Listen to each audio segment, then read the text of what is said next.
NT Ramarao గారు 1983లో Telugu Desam party స్థాపించారు. మీ అందరికీ తెలిసిన విషయమే.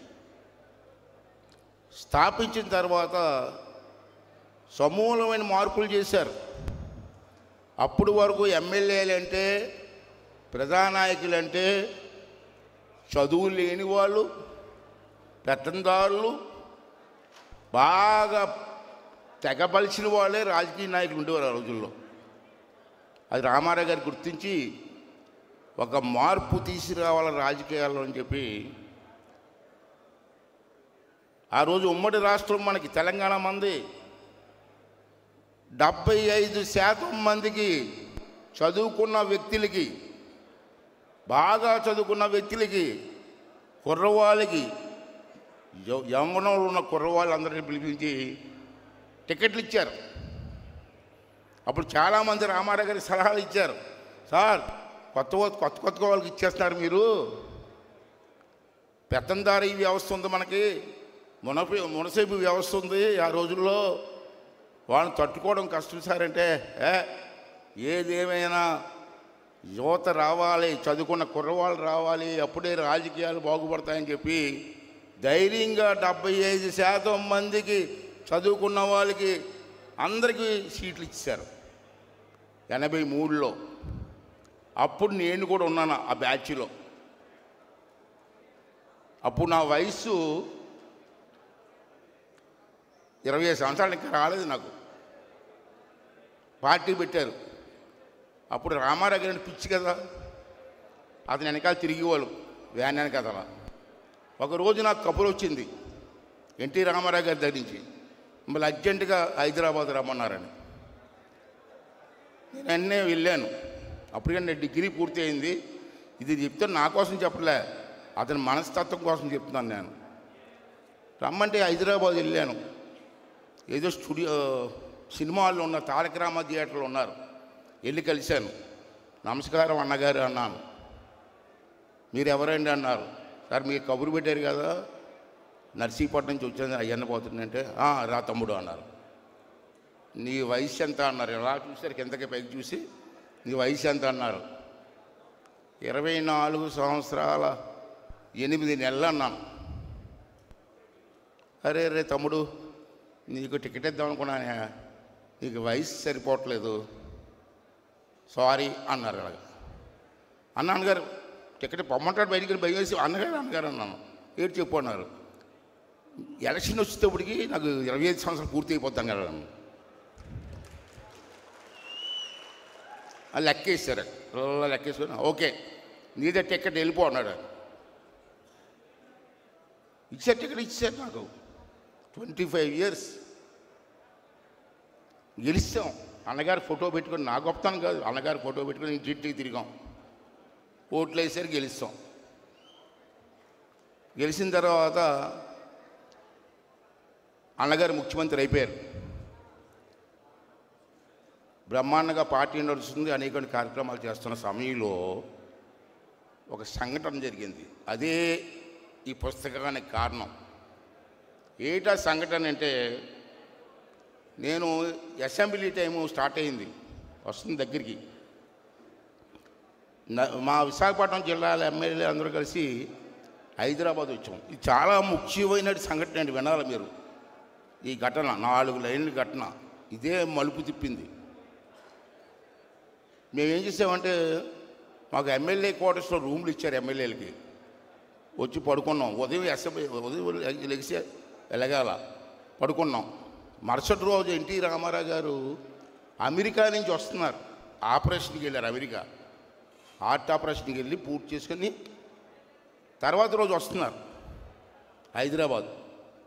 మేమందరూ కూడా అన్నగారిని వెళ్ళి ఎయిర్పోర్ట్కి వెళ్ళి దండం పెట్టుకోవడం కోసం మేము అందరం నిర్ణయించుకున్నాం. అందుకే వచ్చాం. బాబు ప్లీజ్ 2 నిమిషాలు కామ్గా ఉండండి.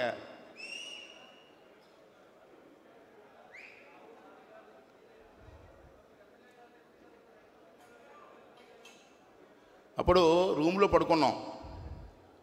తెల్లవారుజాము 3 గంటల 3:30 ప్రాంతానికి అనకాపల్లి ఎమ్మెల్యే దాడి వీరభద్ర గారి ఏరియా అక్కడ ఓ రాజుగారి ఎమ్మెల్యే ఎవరైనా కన్నబాబురాజు గారా, కన్నబాబురాజు గారు ఎమ్మెల్యే మన పార్టీలోనే గెలిచాడు. ఎన్టీ రామారావు పేరు చెప్పుకుని గెలిచాడు.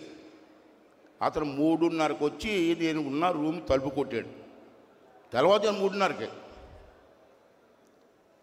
ఎవరైనా లేచి తలుపు చేస్తే కన్నబాబురాజు గారు, సార్ ఈ టైంలో వచ్చారు సార్ అంటే నీతో మాట్లాడాలన్నారు. లేదు కూర్చోండి అన్నా. ఒక పెద్ద మనిషి పేరు చెప్పాడు. ఇప్పుడు ఆ పేరు చెప్పడం నాకు ఇష్టం లేదు, నీకు తెలిసిపోతుందండి. పలానా వ్యక్తి రమ్మన్నాడు, నిన్ను తీసుకురమ్మన్నాడు. అరే ఈ టైంలో ఎందుకే, ఉదయం స్నానం చేసి వస్తాను కదంటే, లేదు అర్జెంటుగా తీసుకురమ్మన్నాడు. అతను మరి మన పార్టీలో కూడా అప్పుడు లీడరే కదా, మీకు అర్థమైపోవడం సీను. అప్పుడు నేను వేసాను, కారు ఎక్కించి నన్ను వాళ్ళ ఇంటికి తీసుకెళ్ళారు 3:30కి. ఎక్కడ ఇప్పుడు మన పార్టీ హౌస్ ఉంది హైదరాబాద్లో, అక్కడ ఉండేది అతని ఇల్లు. అప్పుడు అక్కడ అంత డెవలప్మెంట్ లేదు ఆ రోజుల్లో, 83లో తీసుకెళ్ళారు. నేను ఆఫీస్ రూమ్లో కూర్చోబెట్టాను, నేను ఒక్కనే ఉన్నాను, ఆఫీస్లో కూర్చుకున్నారు. ఆ పెద్ద మనిషి 5 నిమిషాలు వచ్చాడు నా దగ్గరికి. ఆ రూమ్ అతనింటికి వెళ్ళాను నేను. తమ్ముడు బాగున్నావా, కూర్చో అన్నాడు. కాఫీ ఇవ్వలేదు, మంచీలు కూడా ఇవ్వలేదు, కూర్చోబెట్టాడు. ఏమండి పిలిచారంటే ఒక కాగితం ఇలా ఇచ్చాడు, దాంట్లో సంతకం పెట్టుకున్నాడు. దేనికన్నాను, దేనికండి అన్నాను. పెద్ద ఆయన సరిగ్గా పనిచేయట్లేదా, పెద్ద అయినట్టు ఎన్టీ రామారావు, దించేద్దాం అన్నాడు. నాకు మర్చిపోయింది, దించేస్తాడు, ఇంత మెజార్టీ పెట్టుకుని ఎలా దించేస్తాడు, ఎలా తెస్తారంటే నీకెందుకు నేను సంతకం పెట్టే అన్నాడు. నేను పెట్టను సార్ అని కాగితం నాకు ఇచ్చాను, నేను చూశాను. అప్పటికి 45 పేర్లు సంతకాలు ఉన్నాయి దాంట్లో. నేను సంతకం పెడితే 46. నేను పెట్టనన్నాను. పెట్టవయ్యా, నీకేదో మంచి మంత్రిత్వం ఇచ్చేద్దాం, ఇది చేద్దాం అన్నారు. సార్ నేను పెట్టను సార్ అన్నాను. పెద్ద ఆయన దించడానికి వీల్లేదు సార్ అన్నాను. దించలేరు, ఎలా దించుతారండి ప్రజాస్వామ్యంలో. అప్పుడు అతను అన్న మాట తెలిసండి మీకు, ఇక్కడే చాలా ఇంపార్టెంట్ అండి. అతను అన్న మాట ఏంటి చేస్తే, ఎవరైనా టైంలో బ్రతిమాలుతారు, ఓ పెట్టరా బాబు అని. ఏమన్నాడు తెలుసా, పెట్టవా, పెట్టను సార్, లే బయటికి పోవన్నాడు. బయటికి పోమన్నాడు, ఇలాగ ఇదే డైలాగ్, లే బయటికి పో అన్నాడు. లేచి బయటకు వచ్చాను. నన్ను తీసుకెళ్ళి కారు లేదు, కన్నబాబు లేడు. అక్కడి నుంచి అసెంబ్లీకి 3:30కి ఆటో దొరకలేదు. అప్పుడు నడుచుకుంటూ ఆ రాత్రి సుబ్బరామరెడ్డి ఇల్లు ఉంది కదండి హైదరాబాద్లో, అక్కడ వరకు నడిచి వచ్చాను. అక్కడ ఆటో దొరికింది, ఆటోలో ఎక్కి ఎమ్మెల్యే క్వార్టర్స్కి వెళ్ళాను. రూమ్లోకి వెళ్ళి కూర్చున్న తర్వాత ఏదో జరుగుతుందని బాగా ఆలోచన వచ్చింది. అప్పుడు అప్పల నరసింహ గారు ఉన్నారు పక్క రూమ్లో, మా గురువు గారు, మా అందరికీ పెద్ద ఆయన అప్పల నరసింహ గారు ఎమ్మెల్యే గారు.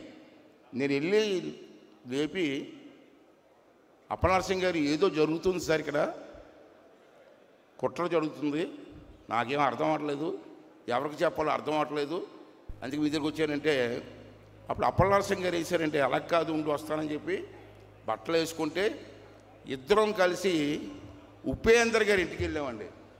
ఉపేందర్ గారు మీకు చాలామంది ఉపేందర్ గారు తెలియదేమో, ఎన్టీ రామారావు గారికి మంచి బాగా వెనకాల అన్నీ చేసేవారు. ఉపేందర్ గారి ఇంటికి వెళ్ళాం 5:30కి. తలుపు కొడితే లేచారు. ఉపేందర్ గారు ఏమన్నారంటే, ఏం బాబు ఇప్పుడు వచ్చాయంటే, సార్ మీకు చిన్న విషయం చెప్పాలని వచ్చామని చెప్పి ఇద్దరు కూర్చున్నాం. జరిగిందంతా ఉపేందర్ గారికి చెప్పాను నేను, ఇలా జరుగుతుంది సార్, కానీ నా మాట ఎవడం వింటలేదు సార్ అన్నాను. అతను వెళ్ళలేదు, అలా జరగదు అన్నాడు. బాబు నాకు తెలిసింది చెప్పాను, మీరు ఏం చేసుకోండి అన్నాను. అన్నగారంటే బాగా చెప్పాను. అప్పుడు నా ముందే హోమ్ మినిస్టర్ గారికి ఫోన్ చేశారు. అప్పారావు గారు ఏమో డిఐజీ ఉండేవారు. అప్పారావు గారికి ఫోన్ చేశాడు నా ముందు. అప్పారావు గారు డిఐజీ గారమ్మా, మీకు తెలుసు కదా. అప్పుడు అతనేం చెప్పాడు ఫోన్లో, అయ్యన్న పోతే నా మాట నమ్మకండి కుర్రోడు ఆడకలు చేస్తున్నారు. అసలు నా మాట నమ్మకండి ఏమీ జరగలేదని అప్పారావు గారు స్టేట్మెంట్ ఇచ్చారు. తర్వాత హోమ్ మినిస్టర్ గారిని పిలిపించాం ఉపేంద్ర గారి ఇంటికి. హోమ్ మినిస్టర్ గారు వచ్చారు. అప్పుడు ఎవరండి హోమ్ మినిస్టర్ గారు? మన వెస్ట్ గోదావరి హరిరామ జాగవయ్య గారు. వారు వచ్చి వారేమన్నారంటే, ఏం సార్ ఇలా జరుగుతుందట అయ్యన్న బాబు గారు చెప్తున్నారంటే, ఏమీ లేదు, ఎవరు చెప్పాడు, ఇంటెలిజెన్స్ రిపోర్ట్ లేదు, ఏమీ లేదు అన్నాడు. అమ్మ నాశనం చెప్పాను రా, నా మాట ఎవరు నమ్మట్లేదు అని అనుకున్నాను. మీ ఇష్టం సార్ అని వెళ్ళిపోయి ఇంటికి పోయాను. సాయంత్రం ఎన్టీ రామారావు గారు ఫ్లైట్లో వచ్చారండి అమెరికా నుంచి. మేము అందరం వెళ్ళామండి ఎయిర్పోర్ట్కి. మాకంటే ముందు ఆ పెద్ద మనిషి సంతకం అడిగాడు. ఆ పెద్ద మనిషి పెద్ద దండ తీసుకొచ్చాడండి ఎయిర్పోర్ట్కి. నేను చూసి దండ తీసుకొచ్చాడు, నన్ను సంతకం పెట్టమంటే దండ తీసుకొచ్చాడు బాబు అనుకున్నాను. నేను తీసుకొచ్చి రామారావు గారి దగ్గరనే దండేసి ఇలా కబులించుకున్నాడండి. అమ్మ నేను అనవసరంగా చెప్పాను రా బాబు, నేనేదో క్రియేట్ చేసేట్టు ఉంది ఇదంతా అని చెప్పి అనుకున్నాను. అప్పలనాథ్ గారు పోదాం పోదని ఇక్కడ వద్దు అన్నగారికి నమస్కారం పెట్టి పోయాం ఇంటికి. సాయంత్రం 6 గంటలకి ఎన్టీ రామారావు గారు అందరు ఎమ్మెల్యేని ఇంటికి రమ్మన్నారండి. అప్పటికి ఎన్టీ రామారావు గారు తెలిసిపోయింది దొంగ సంతకాలు పెట్టేశారండి. వెంటనే చంద్రబాబు నాయుడు గారు అంతా చేశారు. మమ్మల్ని ఎన్టీ రామారావు గారి ఇంటికి అభిడ్చాన్ని తీసుకెళ్లారు. అక్కడ డిస్కషన్ జరిగింది. సంతకాలు పెట్టేశారు, దించేస్తున్నారు రామారావు గారు. అయితే ఇక్కడ ఉండకూడదు, ఇందిరాగాంధీ కదా, కాళికాదేవి అన్నాను నేను, ఇంకో పేరు పెట్టాడు ఆ టైంలో. ఇందిరాగాంధీ అనుకుంటే ఏ ముఖ్యమంత్రి పనిచేసేవాడు కాదు ఆ రోజులు. పూర్వం సామెత ఉండేది, పులి కొట్టడం అయ్యి బతకడమా. ఇందిరాగాంధీ కొడితే మళ్ళీ ముఖ్యమంత్రి ఆవిడ ప్రశ్నే లేదు. అలాంటి ఇందిరాగాంధీ మెజార్టీ లేకపోయినా ఎన్టీ రామారావు దింపేసింది. అప్పుడు గవర్నర్ రామ్లాల్ అతను సంతకం పెట్టించింది. అప్పుడు ఎన్టీ రామారావు గారు ప్రజల్లోకి వెళ్ళిపోయారు. ఈ లోపల రామారావు దించేశారు. ఇక్కడ ఉండకూడదని చెప్పి మేము అందరం ఢిల్లీ వెళ్ళాం. ఢిల్లీ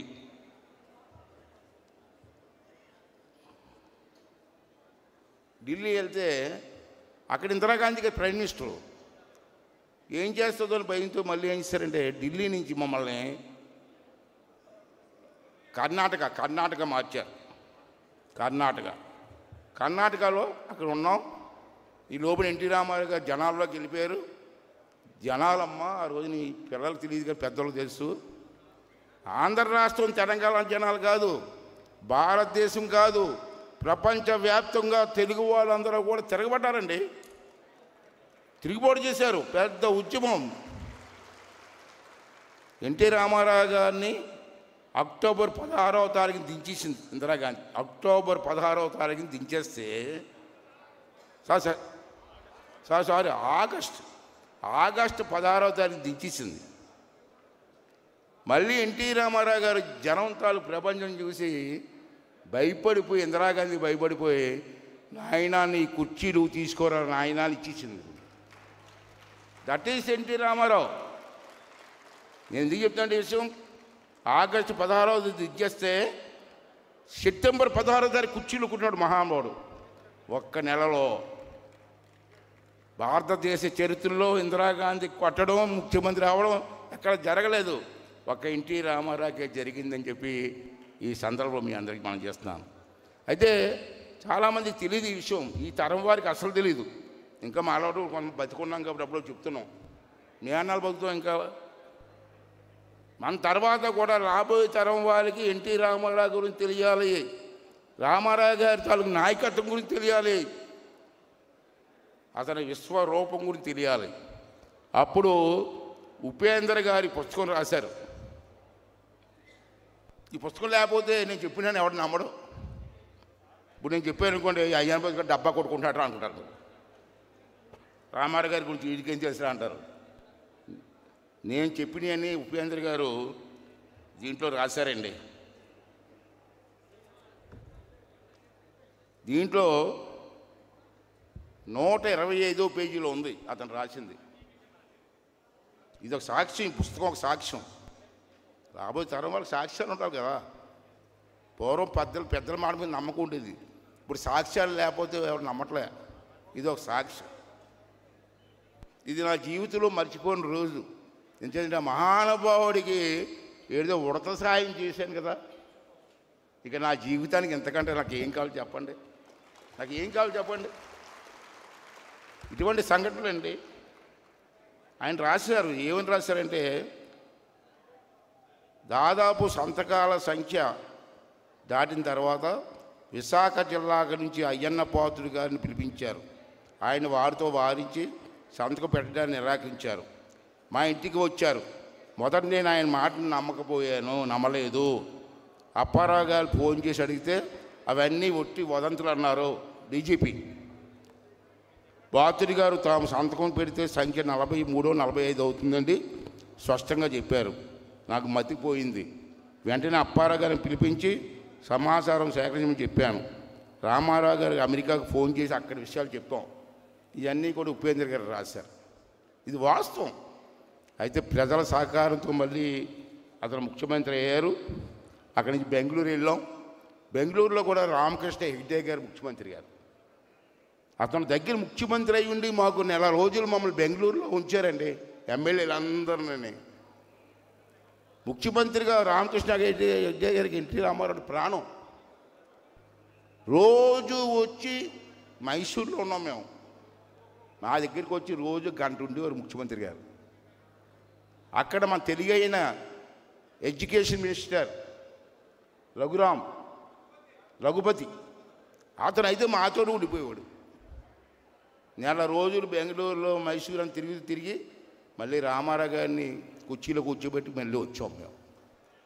అది జరిగింది. ఇది వాస్తవం. మళ్ళీ ఎన్టీ రామారావు గారిని కుర్చీలో కూర్చోబెట్టిన తెలుగువారు అందరికీ కూడా ఆ రోజు పాదాభివందనం చేయవలసిన అవసరం ఉంది. ఆ రోజు అలా చేయకపోతే ఈరోజు ప్రజాస్వామ్యం లేదు. ఆ రోజే ప్రజాస్వామ్యం చచ్చిపోయింది. దాన్ని నిలబెట్టిన వ్యక్తి ఎన్టీ రామారావు గారి కంకణం కట్టుకుంటే అతనికి చేయూతగా ఉన్నటువంటి తెలుగు బిడ్డలు, తెలుగు ప్రజలు ఈరోజు చరిత్ర సృష్టించారని చెప్పి ఈ సందర్భంలో మీ అందరికీ మనవి చేస్తున్నానని చెప్పి ఈ సందర్భంలో మనవి చేస్తున్నాను. తర్వాత ఇంకొక 2 నిమిషాలు చెప్తాను. పెద్దలు వస్తారు, ఇంకో చాలామంది ఉన్నారు. అటుండి వచ్చాం. సీఎం అయిపోయారు. సీఎం గారు మళ్ళీ గవర్నర్ మార్చారు. కొత్త గవర్నర్ వచ్చారు. అంతా అయిపోయింది. మళ్ళీ సీఎం అయిపోయారు. శంకర్ దయాళ్ శర్మ గవర్నర్గా వచ్చారు. అయిపోయింది. మళ్ళీ సీఎం అయిపోయారు. రామారావు గారు ఒక రోజు పిలిపించారు మా అందరినీ. తమ్ముడు ఎలక్షన్కి వెళ్ళిపోతాం అన్నారు. అప్పుడు 2 సంవత్సరాలు అయింది ఎలక్షన్ అయ్యి. మళ్ళీ ఎలక్షన్కి వెళ్దాం ఉన్నారు. కొంతమంది పెద్దలు అన్నారు, అన్నగారు మొన్నే కదా ఎలక్షన్ అయింది, బాగోదేమంటే నో, మళ్ళీ ప్రజల దగ్గరికి వెళ్దాం, ప్రజల నిర్ణయం అడుగుదాం అని చెప్పి ఎలక్షన్ 85 ఎలక్షన్ వచ్చింది. మళ్ళీ 83 ఎలక్షన్, 85 ఎలక్షన్. మళ్ళీ మా అందరినీ పిలిపించారు. తమ్ముడు మొన్న ప్రజాస్వామ్యాన్ని కట్టుబడి మీరు నన్ను మళ్ళీ గెలిపించారు, ముఖ్యమంత్రి చేశారు. మళ్ళీ మీ అందరికీ టికెట్లు ఇచ్చేస్తున్నాను ఎక్సెప్ట్ అనకాపల్లి అన్నారు. అనకాపల్లి మీరు పోయి కదా, దుర్మార్గుడు పోయి మోసం చేసి కన్నబాబు రాజు గారు. రాజులు కోపొస్తే కన్నబాబు రాజు గారు. అప్పుడు వీరభద్రరావు గారు లైన్లోకి వచ్చారు. పెద్దలంతా పాలించి నో, నేను ఎలక్షన్ పోతాను అన్నారు. అయితే డిజాల్వ్ చేశారు, ఎలక్షన్కి వెళ్ళారు. మమ్మల్ని పిలిచారు, మళ్ళీ మీకు టికెట్లు ఇస్తున్నాము అన్నారు. మా ఎమ్మెల్యేలు అందరూ పక్కకి వెళ్ళిపోయి చిన్న గుసగుసలు ఆడుతున్నారు. అతను చూశాడు. ఏంటి మాట్లాడుతున్నారు అక్కడ అన్నారు. ఏమీ లేదండి, అతనితో ఎవరు మాట్లాడతారండి, కళ్ళల్లో పెట్టి కళ్ళల్లో మాట్లాడమే. నన్ను తమ్ముడు ఏంటి మాట్లాడుతున్నారో నన్ను పిలిచాడు. ఏమి లేదన్నగారు, మొన్న ఎలక్షన్ అయింది, ఖర్చులు డబ్బు ఖర్చు అయిపోయింది. అప్పుడేంతండి నాకు 45,000 అయింది. మొదటి ఎలక్షన్ 45,000. ఇప్పుడు ఎంత అవుతుందమ్మా?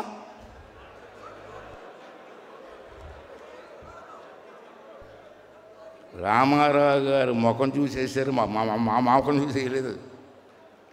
45,000తో నేను ఎమ్మెల్యే అయిపోయాను 83లో. మళ్ళీ ఇలాగ అనుకుంటున్నారు అన్నగారు, మొన్న ఎలక్షన్ అయింది కదా, మళ్ళీ డబ్బులు ఎక్కడ వస్తాయని అనుకుంటున్నారు. ఏంటంటే ఇలా రా తమ్ముడు అన్నాడు. వెళ్ళాను. ఆ బాయ్ని వాళ్ళు పిలిచి కుంకుమ రంగు కండువ ఉందరా తీసిరా అన్నాడు. అది కండువ తీసుకొచ్చాడు. నేనేమనుకోండి ఇది సాలువా రంగు కుంకుమ రంగు నాకేస్తాడు అనుకున్నాను. నేను అతను వేసుకుంటాడు, అతను మెడలో వేసుకుంటాడు. వేసుకొని వెళ్ళరా అన్నారు. భుజం చేసాడు. ఫోటోగ్రాఫర్ వెళ్ళరా అన్నాడు. ఆడు వచ్చి ఫోటో నవ్వు తమ్ముడు అన్నాడు. అతను నవ్వాడు, ఫోటో తీశాడు. ఈ ఫోటో పట్టుకొని ఇంటింటికి తిరిగి ఓట్లు పడతాయి అన్నాడు.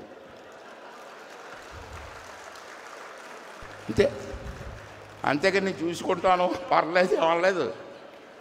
ఈ ఫోటో పట్టుకొని ఇంటింటికి తిరిగి నువ్వు ఎమ్మెల్యే అయిపోతావు అన్నాడు. ఎవరు మాట్లాడతాం పెద్ద ఆయన ముందు? అతను సీట్ ఇవ్వడమే గొప్ప మాకు. అలాగే ఫోటో పట్టుకొని ఇంటింటికి వెళ్ళి అలా తిరిగాం. మళ్ళీ గెలుస్తాం మేము. గెలిచిన తర్వాత ఇంటికి వెళ్ళాను. అన్నగారు మీ దైవాలు గెలిచానండి అన్న. ఓకే తమ్ముడు, ఊర్లో ఉంటున్నావు కదా, ఉన్నదన్న. రేపు రెడీగా ఉండు అన్నారు. రెడీగా ఉండమంటున్నారు ఏంటి అనుకున్నాను. ఉదయం నాకు ఫోన్ 5 గంటలకి, మీకు మంత్రి ఇచ్చారని. మంత్రి ఇచ్చారు ఫోన్ చేసి. ఉదయం 6 గంటలకు ఇంటెలిజెన్స్ వాళ్ళు ఇచ్చారు ఫోను, అన్నగారు రమ్మన్నారని. వెళ్తే తమ్ముడు నీకు మంత్రి ఇచ్చాను బాగా చేయని చెప్పి మంత్రి. అప్పుడు నాకు 27 సంవత్సరాలు మంత్రి ఇస్తాడికి, 27 years. ఇక్కడ ఒక విషయం చెప్పి ముగిస్తాను నేను. ఒకటేంటంటే 25 సంవత్సరాలకి ఎమ్మెల్యే. అప్పుడు ఉమ్మడి రాష్ట్రంలో యంగెస్ట్ ఎమ్మెల్యే నేనే. చిన్న ఎమ్మెల్యే 25 సంవత్సరాలకి. Highest age MLA Eluru MLA గారు రంగారావు గారు ఉండేవారు,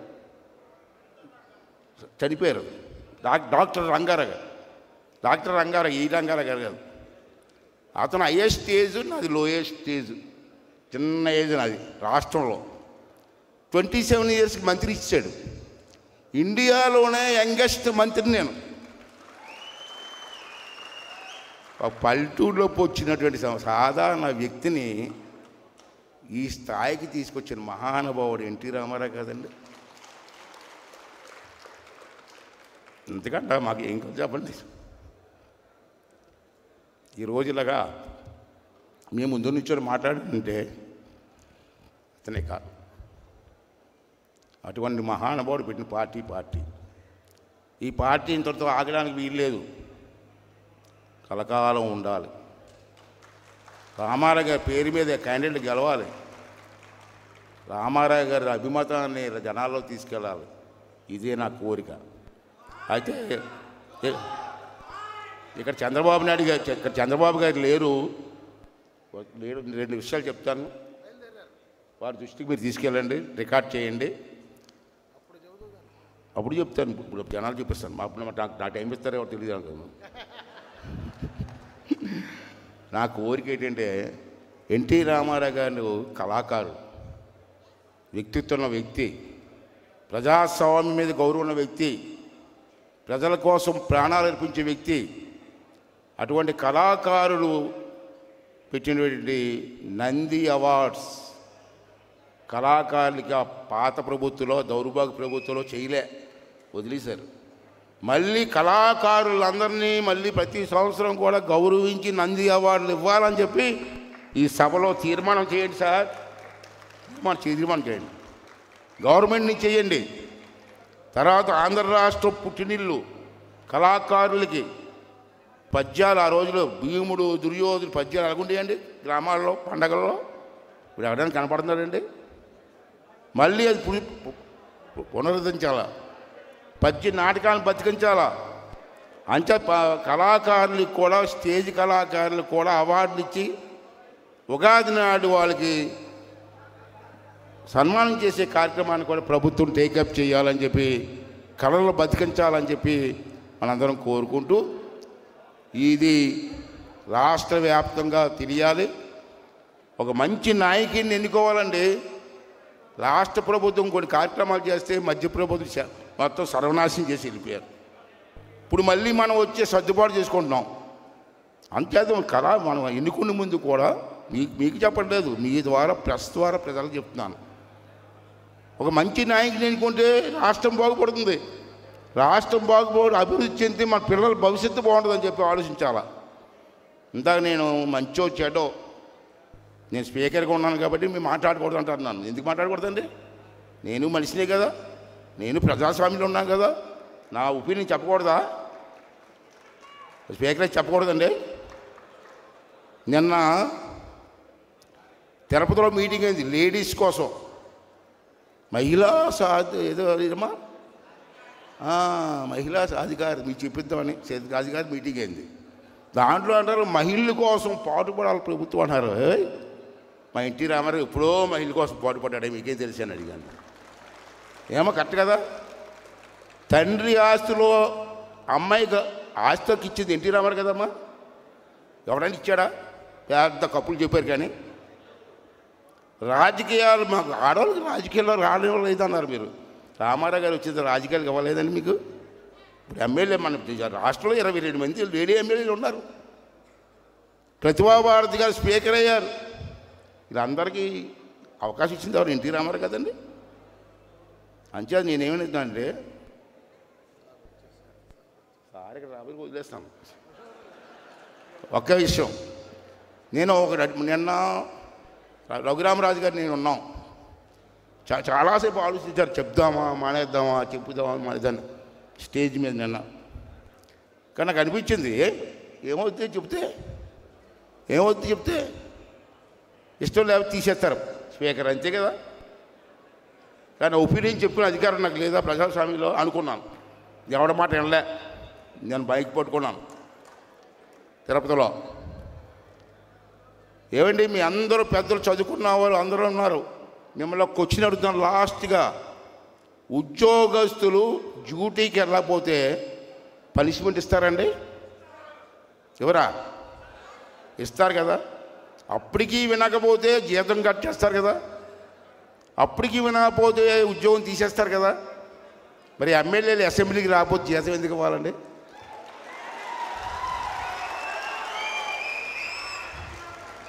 ఎమ్మెల్యేకి ఏమన్నా 2 కొమ్ములు ఉన్నాయా? వాళ్ళ డ్యూటీ ఏంటి? అసెంబ్లీకి వచ్చి ప్రజా సమస్యలు మాట్లాడాలా. మరి మాట్లాడినప్పుడు జీతం తీసుకున్న హక్కు నీకు ఎవడిచ్చాడని అడుగుతున్నాను నేను. అది తప్పు కాదా? మరి ప్రభుత్వాలు దీని మీద నిర్ణయం తీసుకోవాలా. అంచేత మీరందరూ కూడా ఆలోచించండి. సరే ప్రభుత్వం మాట పక్కన పెట్టండి. ప్రెస్ వాళ్ళ ముందు చెప్తున్న మాట, నేను చెప్పిన మాటలో వాస్తవం ఉందా లేదా, న్యాయం ఉందా లేదా, పని చేయని వాడికి నెలకి జీతం తీసుకునే అర్హత ఉందా లేదా, ఈ మాట ప్రెస్ ద్వారా ప్రజలను అడగండి. ప్రజల ఒపీనియన్ తీసుకోండి. ప్రజల ఒపీనియన్ తీసుకొని వెంటనే వాళ్ళ మీద చర్యలు తీసుకోమని చెప్పి ఈ సభ ద్వారా నేను డిమాండ్ చేస్తూ మీద సెలవు తీసుకుంటున్నానని చెప్పి ధన్యవాదాలు చెప్తున్నాను. Thank you.